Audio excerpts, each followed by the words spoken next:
আমি তো কোনো কাজ করতে পারি না। আমি কিভাবে রান্না করব? আমি কিভাবে ঘর সংসারের কাজ করব?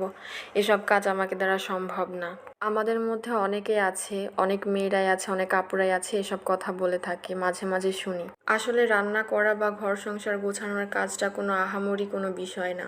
এটা সম্পূর্ণ নিজের মধ্যে। আসলে চেষ্টা করলে সব কিছুই সম্ভব। রান্না করার বিষয়টা অথবা ঘর সংসার গোছানোর বিষয়টা অথবা বাইরের যে কোনো কাজ সব কিছুই আসলে নিজের মধ্যে। নিজের মাধুর্য মিশিয়ে যে কোনো কাজ করলে সেটা অবশ্যই সুন্দর হবে। রান্না করতে গেলে রান্না পারি না এটা বলে বসে থাকলে তো হবে না, তাই না? রান্না করতে গেলে ভালো হোক বা খারাপ হোক কিছু তো একটা রান্না হবে খাওয়ার মতো। কিন্তু আমাদের মধ্যে অনেক মেয়েকেই বলতে শুনি অথবা অনেক আপুদেরকেই বলতে শুনি যে রান্না তো দূরের কথা, ঘর সংসার গোছানোর তো দূরের কথা, রান্নার আমি জানি না। আসলে এই কথাটা ভুল। আর আমাদের পুরুষ মানুষরা একটু বেশি খাবার প্রিয় হয়, এটা স্বাভাবিক।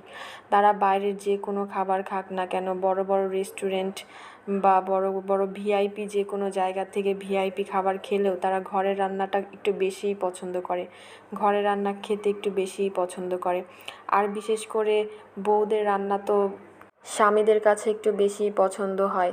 সেটা ভালো হোক বা খারাপ, সেটার সুনাম করবে অবশ্যই। একটা বিষয় হচ্ছে মেয়ে হয়ে জন্মেছি রান্না করতে পারবো না, এই বিষয়টা বললে আসলে এটা কি মেয়েদের মুখে কি এটা মানায়? আমার কাছে তো মনে হয় এটা আসলেও মেয়েদের মুখে শোভা পায় না। আমি নিজেও তেমন একটা রান্না পারি না, কিন্তু চেষ্টা করি সব সময়।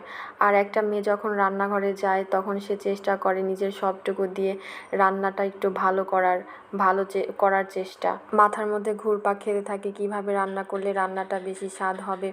আর এদিকে আপনাদের সাথে কথা বলতে বলতে আমার রান্না প্রায় শেষের দিকে। আর আমার তো যে কোনো ভাজি অথবা ভর্তার সাথে ডাউলটা খুবই পছন্দ। আপনাদেরও কি আমার মতো ভর্তা আর ভাজির সাথে ডাউল খুবই পছন্দ?